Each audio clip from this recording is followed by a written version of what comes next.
Assalamualaikum warahmatullahi wabarakatuh. Kami dari kelompok 3 yang beranggota saya Aulia Sanda Abdillah. Saya Abelika Nazalina Belia. Saya Dinara Panjani. Saya Faida Dudasika. Saya Lutfia Naila. Di sini kita akan menjelaskan sedikit tentang apa itu zina. Kita hari ini akan berdiskusi santai tentang apa itu zina. Kalian udah tahu belum sih apa itu zina? Yuk, mari kita berdiskusi. Halo teman-teman, kalian tahu nggak sih apa itu zina? Zina adalah perbuatan yang dilarang oleh Allah Subhanahu Wa Taala. Dimana kita mendekati zina saja sudah dilarang oleh Allah Subhanahu Wa Taala, apalagi kita terjerumus dalam zina. Kenapa zina itu dilarang oleh agama? Karena untuk menjaga kehormatan martabat bagi manusia.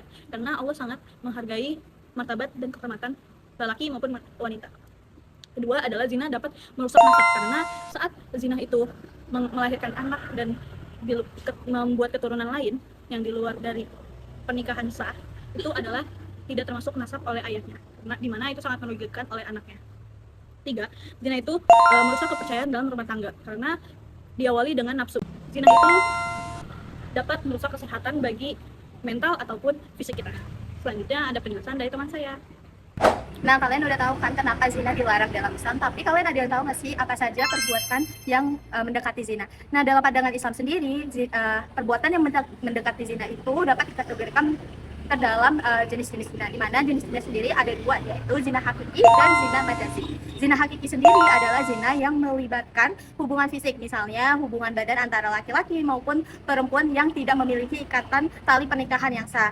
Yang kedua itu ada zina majazi, di mana zina ini tidak melibatkan hubungan fisik secara langsung, tetapi termasuk ke dalam dosa besar. Nah, dalam zina hakiki sendiri itu dibagi lagi nih menjadi dua. Yang pertama ada zina muhsan dan zina ghairu muhsan. Zina muhsan sendiri ialah zina yang dilakukan oleh individu yang pernah terlibat ikatan pernikahan. Sedangkan zina ghairu muhsan sendiri adalah zina yang individunya itu belum pernah menikah. Sedangkan zina majazi sendiri itu ada 4. Yang pertama ada zina lisan. Misalnya kalian chattingan sama lawan jenis, kayak kata-kata mesra, itu termasuk zina lisan. Yang kedua itu ada zina niat, yaitu keinginan individu untuk melakukan zina. Yang ketiga itu ada zina mata. Contohnya itu kalian menonton pornografi dan lain sebagainya. Dan yang terakhir itu ada zina tangan. Misalnya kalian menyentuh lawan jenis, misalnya kayak bergandengan tangan dengan lawan jenis yang bukan mahramnya. Kalian tahu nggak sih berita yang beredar mengenai terkaitnya perzinahan dalam sebuah keluarga, atau disebut juga incest atau mahram? Dalam menurut Islam, perzinahan dalam sebuah keluarga adalah tingkatan yang paling keji, paling dosa, dan paling tidak disukai oleh Allah Subhanahu wa taala. Dalam surah An-Nisa ayat 22-23, bahwa sesungguhnya Allah tidak menyukai para umatnya melakukan perzinahan antar hubungan sedarah ataupun keluarga.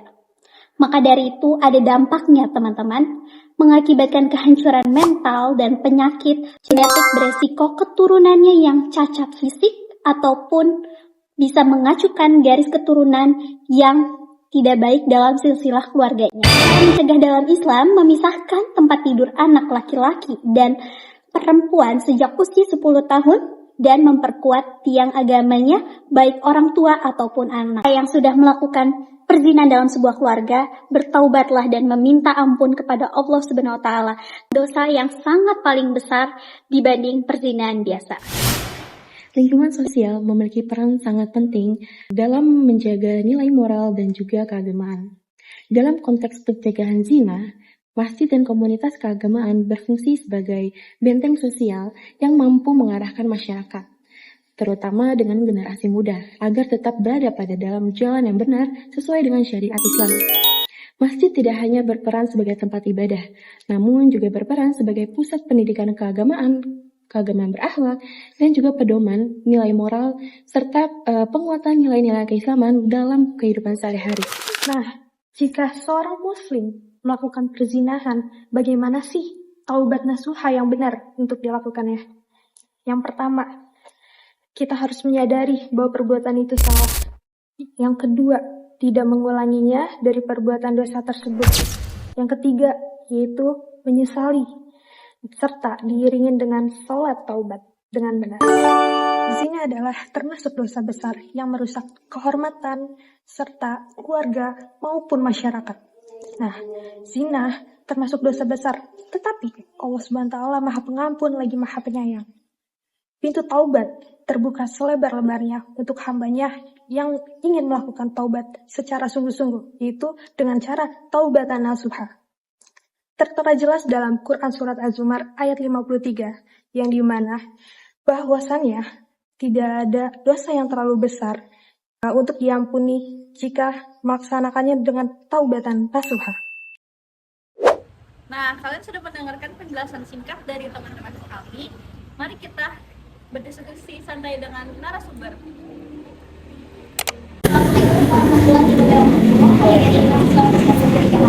Di sini kami ingin memperdalam ilmu, diskusi santai aja mengenai materi perzinaan. Sebelum itu mulai makan dulu, mungkin boleh masuk. Ya, amat yang diskusi. Perkenalkan dengan saya juga. Jadi di sini Saya Fairan Jasika, saya Aulia Chandra. mungkin sama kita waktu ya Pak, jadi kita mulai saja ya Pak. Ini dalam rangka apa? Kita dalam rangka diskusi Untuk mata kuliah kita. perzinaan. Mungkin terapnya perzinaan ini sekarang ya di generasi sekarang banyak sekali baik generasi ini sampai itu juga ya. Saat ini tuh benar-benar lagi mencekam banget gitu. Iya. Ada zina ringan, bahkan zina besar juga mereka lakuin kan. Itu nggak mengenal usia juga gitu. Nah di sini saya mau ada satu pertanyaan gitu ke Bapak. Kayak kenapa zina tuh sangat dilarang dalam Islam gitu? Mungkin kayak asal mulanya atau mungkin kayak awal mula sejarah-sejarah atau bukan, atau mungkin dari yang Bapak tahu juga boleh sampaikan aja. Nah, kalau terkait itu, kalau yang sekarang itu yang paling itu yang paling dilarang ada dalam istilah mako sidu syariah.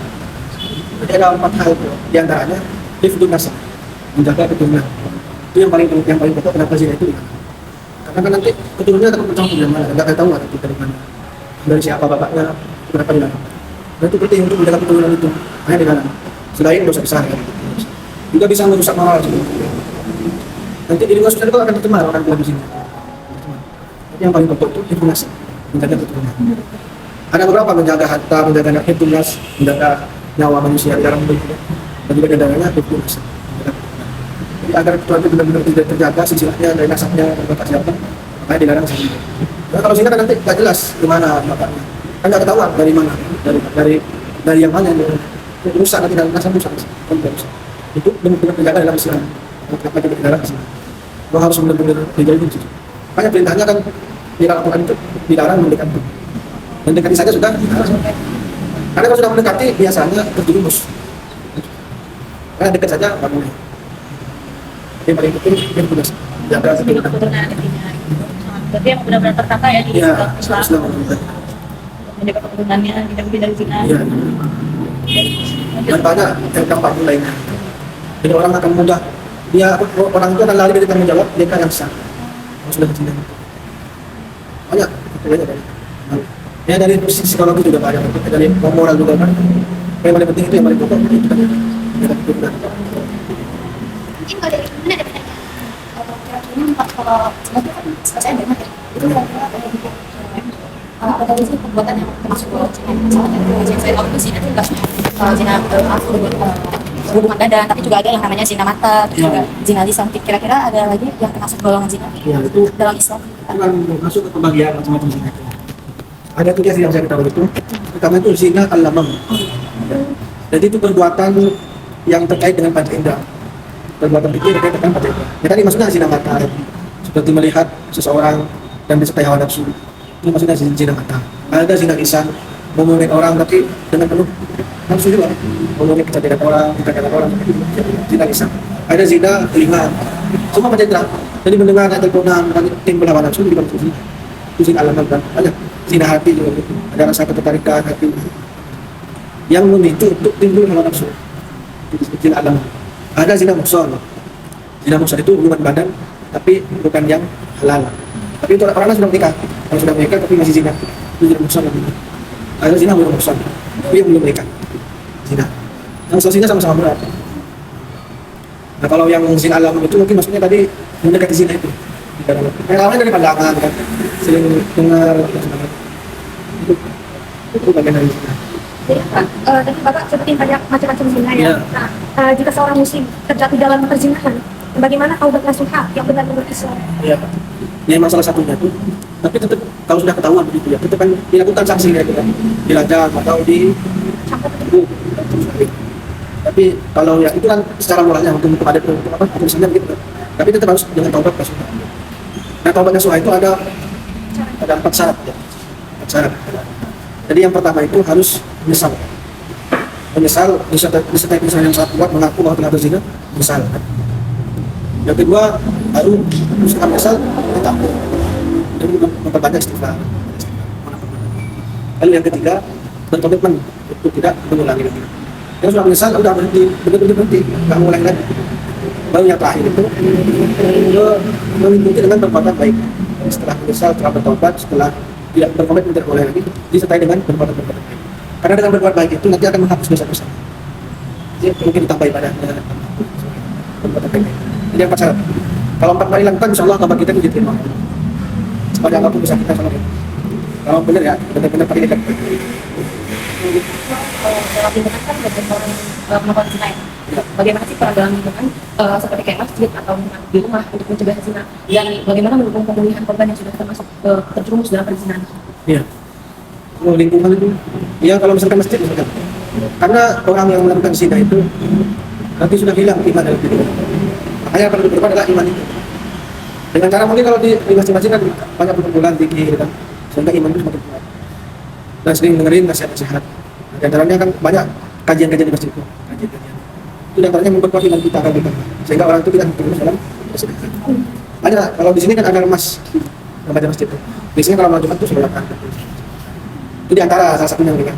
Selain itu juga komunitas juga penting juga. Kalau yang sudah terjerumus kayak gitu, caranya ajak kepada kebaikan. Tinggalin lingkungan setan Ya. Kalau satu itu ajak kepada kebaikan. itu penting juga cari lingkungan yang baik. Iya. Dalam Komunitas usaha. itu. Oke, mungkin sekarang kita udah ketahui nih ya Kak, berita viralnya tuh tentang perzinahan di dalam sebuah keluarga, baik terutama di perempuan Indonesia. Nah, kira-kira tuh perzinahan di dalam sebuah keluarga itu biasanya kan bakal ada sanksi juga ya Kak perbuatannya. Itu tuh gimana pendapat pesan dari Pak? Sempat viral itu loh Pak, yang kayak yang Ayahnya menzinakan anaknya perempuan sesama darah gitu. sedari ya. Masih darahnya viral itu.